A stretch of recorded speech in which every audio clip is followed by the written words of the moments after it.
What is up? I was supposed to see y'all tomorrow, but of course, the news that broke the internet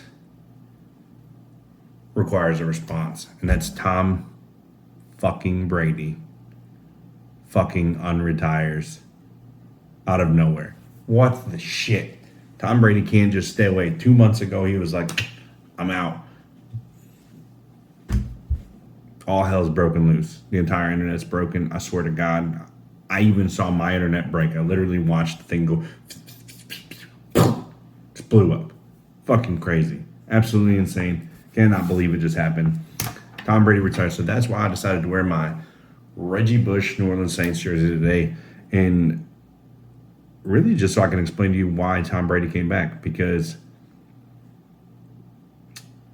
who's he got to compete with in that division? You pretty much can almost give the Tampa Bay Buccaneers the division title right now. Why not? Falcons, dog shit. Matt Ryan needs to retire. He's got no receivers. Kyle Pitts, Cordell Patterson, if he comes back. That's it. 1. 2. Carolina Panthers, dog shit. Sam Darnold sucks. Christian McCaffrey is broken. The Panthers can trade him and get Deshaun Watson, maybe they have a chance. If not, chances are he could end up with the other team in the division, the Saints, because they're talking about trying to get him too. They have an aggressive pursuit out for him as well. Watson's going to be meeting with Carolina and New Orleans. Both have made trade offers already, so he's going to meet with them because he has a full no trade clause. All right then. So you tell me who in that division. Russell Wilson's out the NFC. Kirk Cousins re-upped with the Vikings for $35 million and a full no-trade clause on a one-year extension through 2023. He's dog shit. Dog shit. Kirk Cousins blows. And the fact that they continuously just give him, he's earned like $230 million over the last like 10 years in guaranteed money. Just to be a average quarterback. He's a numbers grabber. And whatever. He's a piece of shit. Let's get on to the Dallas news. Well, actually, before we finish that, so Watson is going to meet with Carolina and New Orleans. So one of those two teams potentially could get Deshaun Watson. He was cleared of criminal charges. All criminal charges, civil suits, of course, still pending. He has 22 civil suits against him. Does not necessarily mean that he will not be in trouble. The NFL may still choose to put some sanctions on him. But if he joins that division, that'll be a very, very interesting move. New Orleans or Carolina. I'll be interested, very, very interested to see how that trade looks and how it shapes out for either team. I don't know what's going to happen there. Let's see. All right, so Dallas signs re-ups Michael Gallup, $62.5 million over 5 years, an extension of Michael Gallup. Gallup's coming back from injury. Hopefully, they're betting on him to be the guy because the fact of the matter is they traded Amari Cooper away for a sixth round pick for a fifth and a sixth round pick. Now hold on a second. You traded a 1,000-yard receiver and a sixth round pick for a fifth and a sixth round pick to the Browns.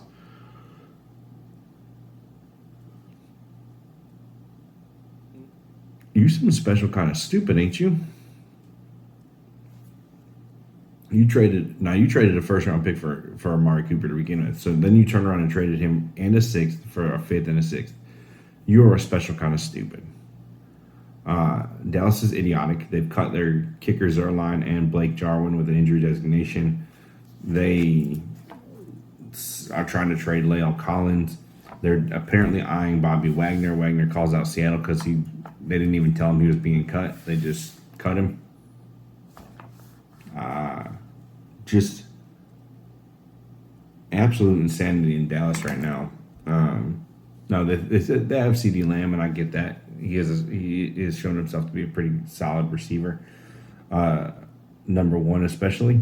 So We'll see. Jarvis Landry has permission to seek trade now with the arrival of Amari Cooper. He's pretty much been rendered useless, but honestly, he's looked pretty useless over the last couple of years. Teams are eyeing Daniil Hunter from the Vikings if he is going to be traded. Indianapolis is aggressively targeting a veteran, potentially Marcus Mariota from Washington, from Las Vegas. Since Kirk Cousins is not available, that would make sense. Question is, Jameis Winston. I don't know. I like Jameis Winston. Gardner Minshew. Why is Gardner Minshew not getting any mention? I don't know. That bothers me, but whatever. It is what it is. Joe Buck to ESPN to be reunited with Troy Aikman. Great. Granted, they only ever get one game a week. Thank God it's on Monday night this year. I can always switch to the Manning cast because I hate listening to them. They hate the Packers. I don't really care. They're dumb as hell. Bears cut Tariq Cohen, failed physical, and defensive tackle Eddie Goldman. They're going to have $121 million in cap space next year. Great. Nobody wants to play for them because they suck. Their offensive line is trash. So with the Tom Brady news as well, they brought back their center 3-year deal for Ryan Jensen, the center for the Buccaneers. He's coming back.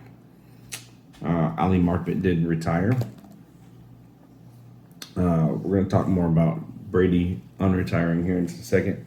But the last news, which is probably one of the biggest news, is exactly 2 years ago, I believe it was yesterday, Max Crosby had gotten sober. And 2 years later, he was signing a 4-year, $98.98 million contract. Congratulations to Max Crosby. Well deserved. He was an absolute monster. 4 years, 98. That's phenomenal news for him. Very excited for him. He's been an absolute stud. Eagles' Fletcher Cox has gotten some trade buzz. Was almost traded at the deadline last year. Not surprising. I just see that. Now, it is legal tampering time. When you see this, it will be legal tampering time. We'll have already, I believe it begins at 4 p.m. Eastern, so 3 o'clock Central where I live. That's okay. That should be fun. If news is slow, I will probably come at you on Wednesday. If news comes out kind of quick and heavy tomorrow, then you're going to see this ugly face again tomorrow. But it's legal tampering time, man. There's going to be a lot of great things, man. I love legal tampering time. I love, because usually the information comes out, boom, boom, boom, boom, boom. Players are at doors. Coaches are at doors trying to sign players right away. Always fun, always exciting. With Tom Brady coming back, the Buccaneers are going to look to make some moves because now they have their quarterback in place. That was one thing that most players and people, everybody, myself included, just thought that with Brady being gone that they were going to be just absolute dog shit. And now they've got some work to do. Now they've got to start putting the pieces in place to make themselves relevant. Thankfully for them, they play in a division that is pretty much worthless right now. With the impending arrival of Deshaun Watson, that would be huge. But is he going to play? Is he going to be suspended? What's going to happen? It's a good question. I really don't have an answer for that. I imagine he will be suspended at some point. Don't know how long for. But I assume suspension is in line for him. Lots and lots of information should be coming in the coming days. New league year starts on Wednesday. All this stuff has to be firmed up. Every team that is over the cap has to be under the cap by Wednesday. So on that note, I know this is kind of a short episode. I wasn't prepared to do it today, so I'm kind of thrown off a little bit. Wasn't mentally in the game.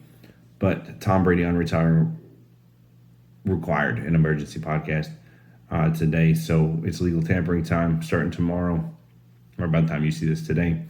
I believe at 4 Eastern, 3 o'clock Central. On that note, guys, we'll catch y'all probably in a couple days.